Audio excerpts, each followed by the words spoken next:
Robert Jenrick first emerged on the political scene as a David Cameron lookalike, a centrist modernizer, and he's moved quite extraordinarily fast into a position as a right-wing contender, leveraging cultural and immigration debates to secure his political future, coming across as an ardent Brexiteer, though he voted Remain. And his divisive comments, such as labelling cultures alien and medieval, underscores his shift to the right and his shift to this very strange language. And in 2014, his alignment with Cameron and with the ideas of Cameron's modernisation, his pro-EU stance, his initial reluctance to embrace the harsher rhetoric that has come to define his current career, along with the hiccups on the way, the West Ferry development scandal involving fast-tracking planning permissions for a Tory donor, a dodgy Tory donor, it appears, a stark departure from his early moralising image, and his clashes with housing, with COVID-19 policies, which hinted at the sort of opportunism and the political adaptability that he's shown so clearly since. His role in the Home Office, echoing Suella Braverman's rhetoric on immigration, the mural controversy and his increasingly inflammatory language, the cannibalisation of British society, alien cultures and so on, and his resignation over the Rwanda deportation policies as a calculated move to secure a more hardline reputation. His alignment, therefore, with Elon Musk's inflammatory tweets about grooming gangs that amplifies the far-right rhetoric is, I suggest, a calculated decision to pitch himself as the darling of the far right who can unite the right wing of Parliament, so not only the Conservative Party but also Reform UK. And this is really the only explanation for Jenrick's culture war agenda and Musk's his alignment with Musk's need for political validation in Britain, and his I don't think the grooming gangs will be the last subject that he's going to exploit for political gain, especially in demanding a second grooming inquiry, despite the Alexis J report, despite the fact that the government still has to act on the Alexis J report. Jenrick's strategy, which is to position himself as a defender of cultural conservatism and immigration hawkishness, is an appeal to a particular aspect of the Tory base. And this doesn't particularly contrast with Badenoch, who, while being abrasive, has avoided Jenrick's more overtly toxic rhetoric, but Jenrick is not currently the leader. Jenrick can push out ideas without fear, really, because if he gets sacked, that simply raises his profile. And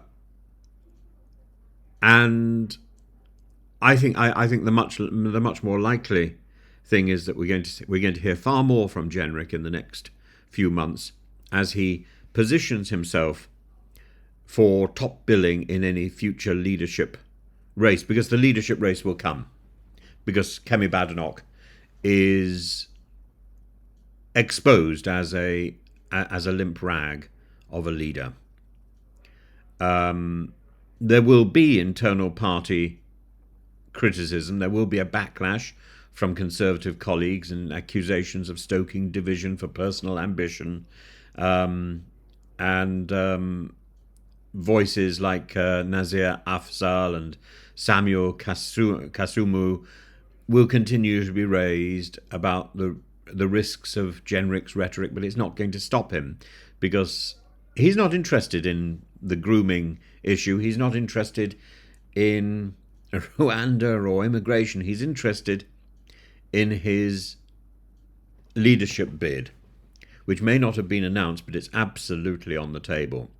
And this informs and this explains all the wider implications of his language, about community relations, about political discourse. It's all about keeping himself in the headlines. And he's not as good at this, by the way, as somebody far more experienced, Nigel Farage, but he is leveraging Farage's playbook. And so as Farage tries to outflank him, you can expect Jenrick will be sitting there taking notes, and then following the example.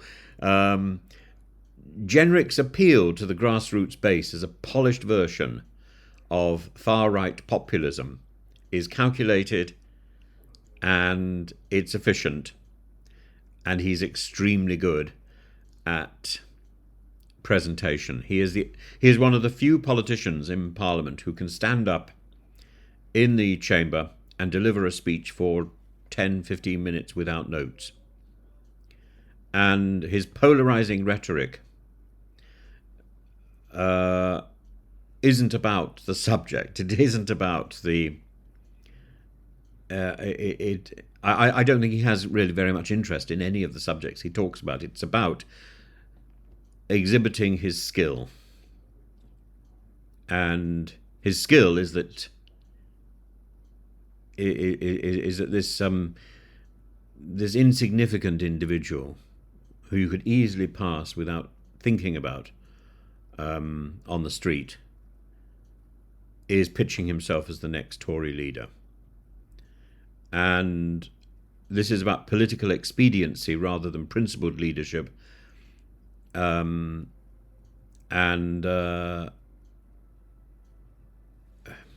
Direction is a liability for a party in crisis. Jenrick's career trajectory is more important than the issues that he is raising. So if you have any concerns about Jenrick, see Jenrick as a cautionary tale of opportunism and ideological drift. And you have to ask, is Jenrick's leadership bid a necessary recalibration for a Conservative Party veering to the right, or a desperate attempt to salvage personal relevance at the cost of party unity and national cohesion? Is Jenrick starting responsible political debates about justice and community, or is he simply ramping up division and opportunism in the hope that the flagging efforts of Badenoch will be fully exposed and he will be able to steer in to replace her? But be in no doubt, a Jenrick leadership will equally fragment the Conservative Party, because both Jenrick and Badenoch are looking at the same little group, the same diminishing group. And as day goes by, as day follows day, that little group gets smaller and smaller because they hive off to join the real far-righters in Reform UK. There won't be much left by the time Jenrick grabs power, and his only options then are to steer back into the centre, which maybe he can do. Badenoch definitely doesn't have that ability. Jenrick might have. But is Jenrick duplicitous? Well, look at the evidence. Look at the evidence, look where he's come from, and look what he's doing now. He's either had more than one Damascene moment, or he has no